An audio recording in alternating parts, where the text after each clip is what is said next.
Hello dear students, welcome to SPM focus UPSC. आज के 12 जून के एपिसोड में हम 6 important current affair topics cover करेंगे। आज के टॉपिक्स है new Ottoman foreign policy of Erdogan, state of the world population 2025 report by UNFPA, MG NREGA spending under monthly and quarterly limits, Rakesh Sharma's historic voyage into space, 29th financial stability and development council meeting और Girish and the chronicles, पहला Indian rock band on America's got talent. सबसे पहले चर्चा करते हैं तुर्की का evolving foreign policy पर, जो आजकल न्यू ओटोमनिज्म के रूप में पहचानी जा रही है और जिस लीड कर रहा है प्रेसिडेंट रिसेप अय्यप अर्दोगन। इस्लामिक हिस्ट्री में खलीफेट एक ऐसा गवर्नेंस मॉडल था जिसमें खलीफ यानी खलीफा को प्रॉफेट मोहम्मद का पॉलिटिकल और रिलीजियस सक्सेसर माना जाता था। खलीफ सारे मुस्लिम सेटलमेंट्स के लिए एक ग्लोबल लीडर होते थे। पहले 4 खलीफ को मेरिट के बेसिस पर चुना गया, लेकिन बाद में खलीफेट एक डायनेस्टिक इंस्टीट्यूशन बन गया। जब इस्लामिक प्लान्स छोटी सल्तनट्स और किंगडम्स में बांटी गई तो खलीफेट की पॉलिटिकल पावर धीरे धीरे कम होने लगी। लेकिन 1517 में ओटोमन सुल्तान्स को, आज के जो तुर्की का रीजन है उसमें जो रूल करते थे, उन्होंने खलीफ का टाइटल लेना शुरू कर दिया। सुल्तान हमीद II, जो 1876 से 1909 तक रूल में थे, उन्होंने इतिहादी इस्लाम यानी यूनिटी ऑफ इस्लाम को अपनी फॉरेन पॉलिसी डॉक्ट्रिन बनाया, जिससे ओटोमन एम्पायर के अंदर मॉडर्न खलीफेट सिस्टम को एक नए स्ट्रक्चर में मजबूती मिली। वर्ल्ड वॉर 1 में ओटोमन एम्पायर हार गया। ये एम्पायर लूजिंग साइड पर था और ट्रीटी ऑफ सेवर 1920 के तहत डिसमेंबर भी हो गया। इस इवेंट ने इंडिया में खिलाफत मूवमेंट को जन्म दिया, जहां ब्रिटिशर्स के खिलाफ प्रोटेस्ट किया गया। बाद में 1923 में रिपब्लिक ऑफ तुर्की के गठन हुआ और 1924 में मुस्तफ़ा कमल अटातुर्क ने खलीफेट को एबॉलिश कर दिया। ये एक सिंबॉलिक स्टेप था सेक्युलर नेशनलिज्म के तरफ शिफ्ट करने का। आज के समय में जब से एकेपी पार्टी पावर में आ गई है, जिसका प्रेसिडेंट अर्दोगन है, तुर्की ने एक इस्लामिस्ट और असर्टिव फॉरेन पॉलिसी अपनाई है जिसे न्यू ओटोमनिज्म कहते हैं।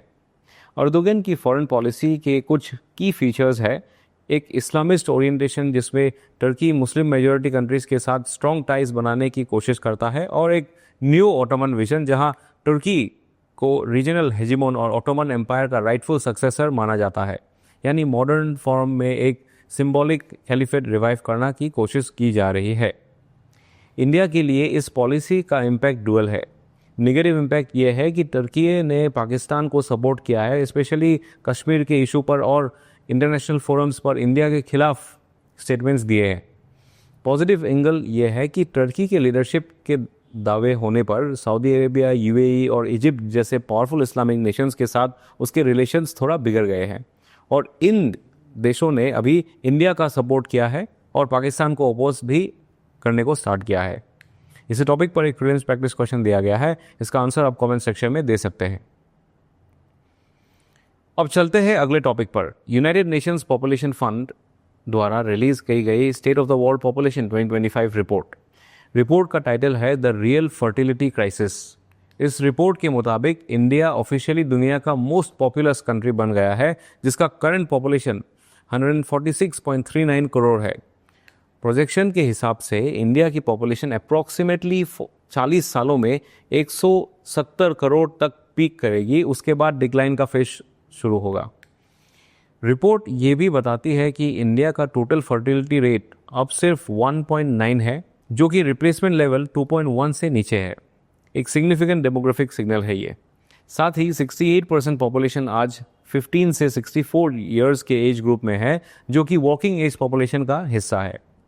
यह डेमोग्राफिक डिविडेंड इंडिया के लिए डेवलपमेंट का मेजर अपॉर्चुनिटी बन सकता है अगर पॉलिसी प्लानिंग सही डायरेक्शन में हो। इस टॉपिक पर एक प्रीलिम्स प्रैक्टिस क्वेश्चन दिया गया है, इसका आंसर आप कमेंट सेक्शन में दे सकते हैं। अब बात करते हैं एमजी नरेगा स्कीम के नए फिस्कल गाइडलाइंस पर। Mahatma Gandhi national rural employment guarantee act 2005 का उद्देश्य है रूरल हाउसहोल्ड्स को हर साल कम से कम 100 दिन का गारंटीड एम्प्लॉयमेंट देना, वो भी अनस्किल्ड मैनुअल वर्क के रूप में। अगर 15 डेज के अंदर काम नहीं दिया जाता है तो स्टेट गवर्नमेंट को अनएम्प्लॉयमेंट अलाउंस भी देना पड़ेगा। ये scheme ministry of rural development के अंदर आती है। इसका स्टेटस एक सेंट्रली स्पॉन्सर्ड स्कीम का है। ये core of the core schemes में शामिल है। एम्प्लॉयमेंट अंडर एमजी नरेगा एक लीगल एंटाइटलमेंट है और minimum wages state government decide करता है। करंट अपडेट अभी ये है कि गवर्नमेंट ने एमजी नरेगा को मंथली और क्वार्टरली एक्सपेंडिचर प्लान के फ्रेमवर्क में ला दी है। ये मूव 2017 के बाद मिनिस्ट्री ऑफ फाइनेंस के रिफॉर्म्स का पार्ट है, जिसका एम है कैश फ्लो मैनेजमेंट को इम्प्रूव करना, एक्सपेंडिचर का फ्रंट लोडिंग अवॉइड करना, सेंटर का अननेसेसरी बोरोइंग्स से बचना और स्पेंडिंग एफिशिएंसी को एनहेंस करना। ये इनिशिएटिव यूपीएससी के ethics paper utilization of funds topic में एक केस स्टडी के रूप में रेफर किया जा सकता है। इस टॉपिक पर एक प्रीलिम्स प्रैक्टिस क्वेश्चन दिया गया है। इसका आंसर आप कमेंट सेक्शन में दे सकते हैं। अगला टॉपिक है एक inspiring moment from Indian space history. Wing commander Rakesh Sharma का space mission. Rakesh Sharma Indian air force के एक पायलट थे जो 1984 में सोवियत सोयूज T-11 स्पेसक्राफ्ट के जरिए स्पेस गए थे। उनका मिशन 3 अप्रैल से 11 अप्रैल तक चला। Total duration of 7 days 21 hours and 40 minutes। यह मिशन सोवियत यूनियन के इंटर कॉस्मोस प्रोग्राम का पार्ट था, जिसका गोल था फ्रेंडली कंट्रीज के कॉस्मोनॉट्स को स्पेस मिशंस में शामिल करना। इसी मिशन के साथ एक हिस्टोरिक मोमेंट भी जुड़ा है, जब उस टाइम की पीएम इंदिरा गांधी जी ने उनसे पूछा कि स्पेस से भारत कैसा दिखता है, जिसमें राकेश जी बोले बिना कोई झिझक से बोल सकता हूँ सारे जहां से अच्छा। उन्हें अशोक चक्र यानी इंडिया का highest peace time military decoration दिया गया था। इंडिया ने कोल्ड वॉर के दौरान नॉन अलाइंड रहते हुए भी यूएसएसआर के साथ स्ट्रॉन्ग स्पेस कोऑपरेशन बनाया। इसके एग्जाम्पल्स है राकेश शर्मा का inclusion in the Intercosmos programme और आर्यभट्ट 1975, भास्करा 1 1979 और भास्करा 2 1981 जैसे सैटेलाइट्स का सोवियत से के हेल्प के थ्रू लॉन्च होना। अब बात करते हैं इकोनॉमी पर। Recently 29th financial stability development council meeting हुआ है। FDSC को 2010 में एक एग्जीक्यूटिव ऑर्डर के जरिए एस्टैब्लिश किया गया था रघुराम राजन कमेटी 2008 के रिकमेंडेशन के बेसिस पर। यह मिनिस्ट्री ऑफ फाइनेंस के अंदर काम करता है और इसके चेयरपर्सन होते हैं फाइनेंस मिनिस्टर। काउंसिल का ऑब्जेक्टिव है मैक्रो इकोनॉमिक स्टेबिलिटी इंश्योर करना, जैसे कि सेविंग्स रेट, इन्फ्लेशन कंट्रोल और ओवरऑल ग्रोथ पैरामीटर्स का supervision. FSDC macro prudential supervision भी करता है, यानी इकोनॉमिक रिस्क्स का अर्ली डिटेक्शन और मैनेजमेंट। रिसेंट 29th मीटिंग में फाइनेंस मिनिस्टर निर्मला जी ने रेगुलेटर्स जैसे IRDAI और PFRDA को अर्ज किया है कि अनक्लेम्ड इंश्योरेंस और पेंशन फंड्स को जल्दी से राइटफुल ओनर्स तक रिटर्न किया जाए। ये स्टेप गवर्नमेंट ट्रांसपेरेंसी और फाइनेंशियल अकाउंटेबिलिटी को एनहांस करता है। आज के एपिसोड का आखिरी टॉपिक है एक कल्चरल माइलस्टोन है। गिरीश एंड द क्रॉनिकल्स, जो कि पहला इंडियन रॉक बैंड है जो अमेरिकाज गॉट टैलेंट में परफॉर्म कर रहा है। ये बैंड सीजन 20 में अपीयर हुआ और इन्होंने एडिल का song set fire to the rain का हार्ड रॉक वर्जन परफॉर्म किया। बैंड का ओरिजिन है गैंगटॉक सिक्किम और ये 4 मेंबर का ग्रुप है। गिरीश प्रधान वोकल संभालते हैं, सूरज सून गिटारिस्ट है, योगेश प्रधान जो गिरीश के भाई हैं वो बेस संभालते हैं और नगेन नाग्स ड्रामर हैं। ये अचीवमेंट इंडिया के म्यूजिकल टैलेंट और नॉर्थ ईस्ट इंडिया के रिप्रेजेंटेशन के लिए एक प्राउड मोमेंट है, जो सॉफ्ट पावर डिप्लोमेसी का भी एक फॉर्म बन सकता है।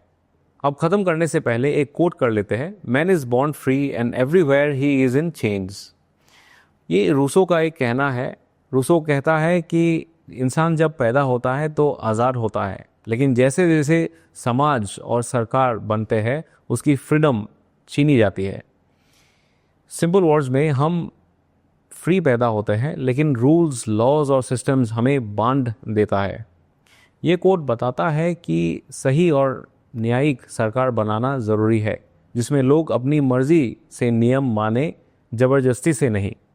तो एस्पिरेंट्स, आज के लिए इतना ही।